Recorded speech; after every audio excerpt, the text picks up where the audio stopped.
So Filson backpacks are too expensive, and they're too old-worldy, too old-fashioned, and don't have enough compartments and functionality. Well, maybe you should try Filson.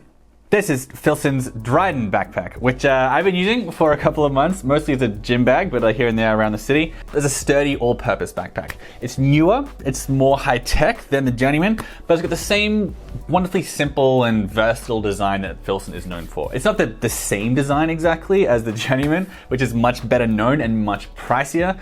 But what I'm saying is that while Filson is well known for having high quality materials, it's really, in my opinion, it's their incredibly simple, versatile Americana styling that makes every dude wish he had their products. Not every dude wants to pay for Filson, but the materials are so robust and the design so classic and unobtrusive that one can find room for Filson in just about any wardrobe. Especially with the Dryden Backpack, which is notably more modern than the Journeyman. So today I am comparing the two of them. The Journeyman, I did a whole video on, you should check out. John Krasinski uses the bag in the Jack Ryan show, which is actually how I got introduced to the entire Filson brand. So thanks, Jack Ryan, I guess. I've been using this backpack for 2 years now. So let's compare these two. We'll start with the materials, and then we'll check out the functionality, the features, the pockets, the price as well. Actually, we'll just do the price now. This is $395, and this, the Dryden, is $225. So while neither are cheap, the Dryden is almost half the price, not far from half the price of the Journeyman. So why is it cheaper?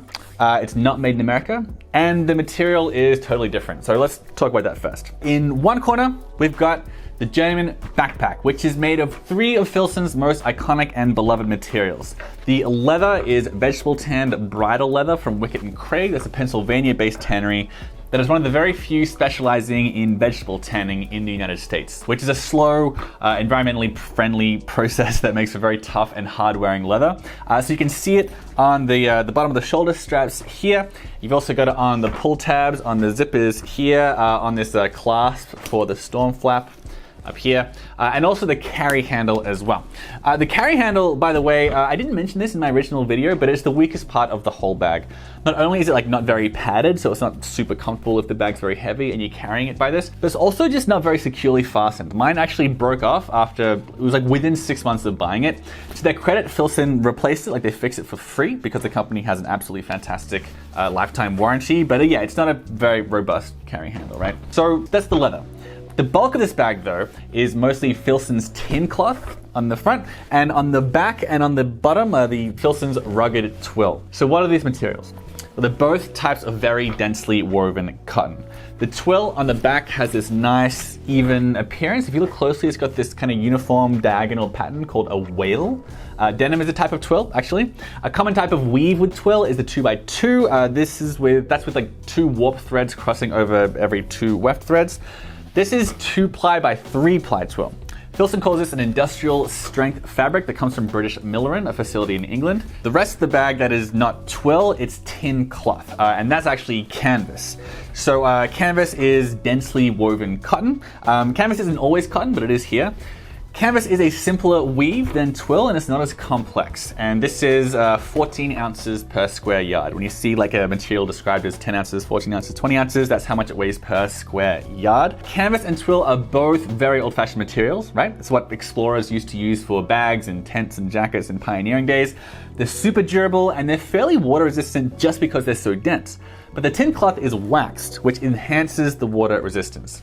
And that, I believe, is why the back and bottom of the bag is unwaxed twill, so that you don't get wax rubbing off on your clothing. So that's it for the Journeyman. The Dryden, meanwhile, it's similar in some respects. It has some leather accents as well, the same leather used for the Journeyman. So most notably, it's on the zippers, which you can see here. It's on the much thicker and flatter carry handle up the top. There's a little bit on the shoulder straps here in case you want to attach a sternum strap. The rest of the bag is nylon. I know it evokes thoughts of cheapness and mass production, but this is Filson we're talking about, right? Although it is cheaper, the material is cheaper, it's worth emphasizing that this is unusually tough nylon. So just for background's sake, nylon is a synthetic polymer typically derived from petroleum oil. It was first invented in 1935. And it was first sold in a nylon bristled toothbrush in 1938. This particular nylon, though, of which you get 2 layers in the bottom, the bottom is reinforced there, it's 1000 denier cordura nylon. The higher the denier, the thicker, sturdier, and more abrasion resistant the fabric is. It's a unit of linear density of fiber. Deniers technically measure the mass in grams per 9,000 meters. Like one strand of silk that's 9,000 meters long, if you can find one, is 1 denier. This is 1,000 denier. But there are actually a lot of other descriptors used to describe this nylon. A notable one is that it's described as high tenacity. So tenacity measures the strength per denier, and it means it can be stretched hard or bear a lot of weight and not break or tear. And in fact, this is the density of nylon used in military grade backpacks, which really deserves emphasis. This is like military level quality. The nylon is also called air jet textured, meaning supersonic turbulent airflow has been used to impart bulk to the filament yarns. And it's called cordura, which is a fabric technology that is very durable and resistant to abrasions, tears, and scuffs. It was invented by DuPont in 1929, and cordura fabrics have over 45 years of use in the US military.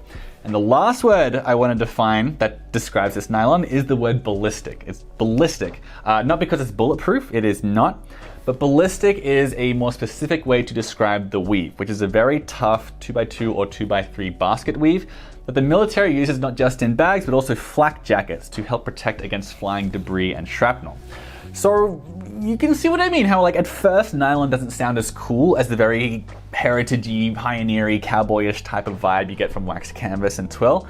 But when you do a bit of digging, this kind of nylon, like 1000 denier ballistic nylon bulked up with supersonic airflow used for flak jackets in war zones, it's pretty cool. It's actually a pretty cool fabric. You'll notice that it doesn't flop around as much as the tin cloth one. Like this is like very soft like that. And that's not just because the Dryden is a newer bag. Canvas and twill simply soften up over time. Nylon of this heft and tenacity will not quite so much. Like it will break in, but not to this extent. Some see that as a pro because it's a lot easier to stand up on its bottom like this. It's very handy if you're sitting at your desk and you want to get stuff out of it, that kind of thing. Others complain the bag takes up more room. So it's up to you what you value. Both are very tough and very water resistant in any case. You can walk around in the rain, no worries. Just don't submerge it in a lake. Like it's not technically a dry bag. Okay, so that's the materials. Let's talk about the features of these bags. The Dryden has more features. The two bags have about the same capacity. The Dryden is 25.5 liters, the Journeyman is 23 liters.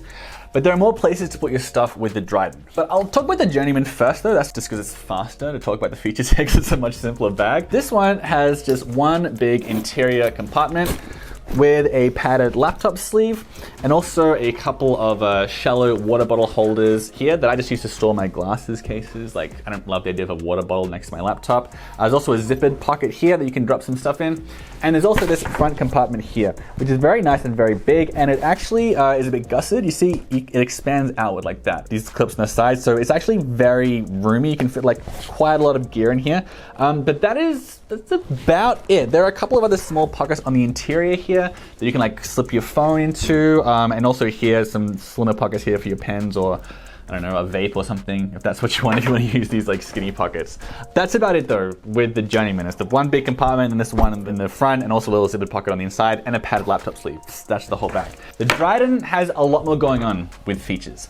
So for starters, this is something that's important for a lot of people. It's got this pass-through on the back so that you can like attach it to a rolling suitcase or something like that, rolling luggage. That's already going to clinch the Dryden for a lot of guys because that's like a feature that's very important to a lot of people. The shoulder straps as well are micro adjustable here. You can adjust them to any length. The Journeyman, true to its old-fashioned aesthetic, uses belt holes here. So you're far more limited as far as like precisely how long you want the straps to be, right? So comfort-wise, that's a bit of a leg up for the Dryden. On a similar note, the straps on the Dryden are padded here and they're also vented too. So you're a bit less likely to get sweaty shoulder strap marks on you due to the extra airflow. The back panel isn't vented or anything, which some really tactical functional backpack guys might not like as much, but it's a good balance. Like that's kind of what Filson has done with this more modern backpack.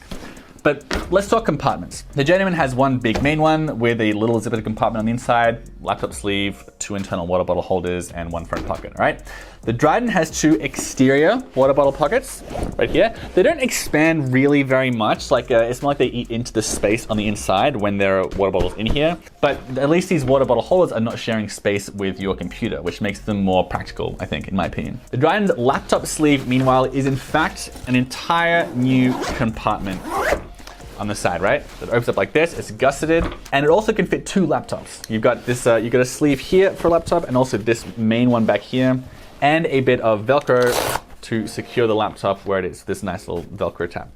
The main compartment here, it only opens up 3/4 of the way, so it's not like a full clamshell, but it's very, very roomy, and you've got like a nice zippered compartment in here as well. And then you got this extra pocket here above the front pocket, which I really like as an extra feature. You can open this up here. And note that it's actually very, very deep, all the way down to here. It's not like just like a little pouch here. It's very, very deep. So it looks like a sort of easy access sort of pocket for a wallet or something, but actually anything you put in it will in fact fall all the way to the bottom of the bag. So that makes it actually like a bit more secure. Like whatever you put in it will be a little bit less stealable, so I think that's an upside. And then finally, you got this front pocket here. It's pretty much what it looks like, but you got this few extra pockets here at the front. Also some stuff here for your pens, maybe a lighter or something there as well. And you got this nice little key holder here as well, which I actually really, really like this. It's just a nylon attachment with a plastic clip, so it's not very, very fancy. But I'm a big fan of key holders, and I'm really glad that this is on here. I think every bag should have a key holder. And that's it for the features of the Dryden bag. So we've done the Dryden. We have also done the Journeyman. So which is better? Well, let's do the pros and cons. All right, so pros and cons, let's talk about the Dryden, like why you might prefer the Dryden. Then I'm gonna say why you might prefer the Journeyman, right? So consider the Dryden the better bag if you like saving money. It's way cheaper. If you like more compartments, better functionality, the keychain, the ability to attach it to luggage, the greater ease of shoulder strap adjustment, exterior water bottle holders, a much sturdier grab handle, the ability to attach a sternum strap to the shoulder straps, the ability to carry more than one laptop, the ability to keep your laptop separate from everything else in your bag, and more colors. Both bags come in green and tan, but only the Dryden comes in this black color, which they call dark navy, but it's black. Filson does that a lot, actually. They call dark navy black. They have one for their Mackinac coat as well. Anyway, and it's much cheaper. The Dryden is much, much cheaper. I already said that, but it's worth repeating. It is $170 cheaper now, and it's just more modern looking as well. The Journeyman is extremely cool, in large part because it stands out without standing out. You know what I mean? Like it does stand out, but it's like a plainly, openly heritage kind of bag. People will say, hey, cool backpack. And they probably won't say that about the Dryden, in that it's more modern and innocuous. It blends in more easily. But I still think it's a really cool and thoughtfully designed bag. If you're someone who wants simplicity and utility and durability, this bag is fantastic. Those are the upsides of the Dryden though. Are there upsides to the Journeyman? For starters, it doesn't have branding. The Dryden has this branding here. It seems like a small thing, but like I just hate branding on anything. It's honestly how I got into the whole heritage, old-fashioned apparel type. I don't like paying a company for their product and then being made to do advertising for them. That's just a pet peeve for myself. That's a point for the Journeyman. More importantly, for some guys anyway, the Journeyman is made in America. The Dryden is made in Vietnam. Does that affect the quality? No. Does that mean more money is going outside the US than it does with the Journeyman? Yeah, it does mean that. So it's up to you if that matters to you, but I know a lot of guys who like Filson in large part because their stuff is made in America. You don't get that with the Dryden. And it also makes the Dryden feel a bit more overpriced, honestly. Like the materials are cheaper, yes, it should be $170 cheaper, but the fact it's made in Vietnam, it should probably be under $200, but like that's Filson anyway. They overcharge for very good apparel, that's just what they do. Filson stuff is very, very, very, very good. It just is also overpriced. That's like just the dance you take with Filson. So I can't really knock the Dryden for being overpriced when this bag is also overpriced. Other upsides for the Journeyman, it is less bulky, partly because it holds a couple of liters less, but also because, as I mentioned earlier, the nylon isn't as soft and collapsible as this canvas tool, especially as it ages. This like softens with time. A lot of guys love that the Dryden can stand up on its own. I already mentioned this. Personally, I like being able to stuff my bag under my bed or into like a corner of my very little New York apartment. You can like roll it up like really easily like this. The fact that the Dryden takes up more space, it is more annoying at times. That's obviously very individual, but as a New Yorker, it takes up more room than it has to, which, you know, space is very, very expensive in New York City. One thing really worth mentioning is the zippers though. For starters, the Journeyman has this storm flap here, which is very cool, and that covers the zippers, which makes it a bit more rainproof in that respect. The Dryden, also the zipper are covered here, but the laptop sleeve zipper is not, and zippers are not technically waterproof, right? So you'd think if you were gonna cover any of the zippers, you'd make sure it was a laptop sleeve. Anyway, the zippers here, yeah, they're covered a bit more. There's the argument that makes it a little bit more water resistant. Lastly, a complaint that I've had about the Dryden is that the leather on it, like on these pull tabs and also on the handle, the leather definitely increases the price. But if Filson's whole goal with the Dryden bag was to go with a less heritage, more modern and cheaper bag, maybe they should have ditched the leather altogether and bought it under 200 bucks. I like the leather myself. I think it gives it a nice Filson-y vibe amongst the modernity of the Dryden bag. But yeah, I have had people say like, look, if you're gonna go modern nylon bag, just make it more nylon than this, get rid of the leather and make it cheaper because people just really want a cheaper bag with this. The last reason you might prefer the Journeyman is that it's cooler.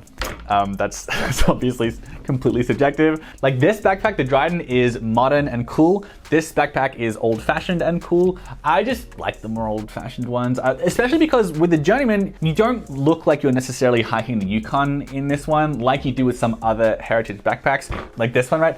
This is a Bradley mountain backpack. It's the same sort of category. It's wax canvas, it's veg tan leather, all the other stuff. But this is very old-fashioned kind of stuff. Like unless like your whole outfit, like you have to wear leather boots with a bag like this, you know what I mean? Whereas the Journeyman, I can wear this with shorts and I don't feel too stupid, you know what I mean? My point is that there are heritage backpacks that just aren't all that versatile. Like the Journeyman is old-fashioned, but it's still versatile. It still works like in the city just fine. And Jack Ryan wears it in the CIA, which I presumably has quite a dress code. So, you know, it's a backpack, but it's not too immature. It's cool, but it doesn't stand out too much, but it is still like, it's an impressive, cool bag. But like they're both extremely tough bags and extremely cool bags that will never go out of style, right? Like neither of them will ever go out of style. They both have lifetime warranties. It's really just a matter of your style and your wallet. But like if someone asked me which one they should buy, for the average person, I'd probably say the Dryden, because the average person doesn't think that the way wax canvas ages is the coolest thing on earth, right? Like I do think that, so I prefer the Journeyman, but I'm fully aware that my reasons for preferring the Journeyman are not practical and that it's much more expensive as well. Like it's much harder to justify the extra price unless you just really like it. I just really like it, and just because I think it looks better, and I don't think anyone should apologize for that being a deciding factor with their apparel, be it their bags or shoes or whatever else. It's a perfectly legitimate reason to prefer something. The Dryden, though, is just as tough and it's cheaper and it has much more pockets and functionality, so it's a much easier sell. I'll get the Journeyman, but I can't really properly logically justify why. I just like it more. That's it. Do you know what I'm saying? Let me know in the comments below which bag you like out of these two. By the way, I'm really keen to hear what you think. It's a very interesting comparison. I'm really glad that I got this bag to compare the two. So that's it. Leave a comment and subscribe as well, because I got a lot more heritage fashion stuff and boots and denim and backpacks and bags and everything else coming up.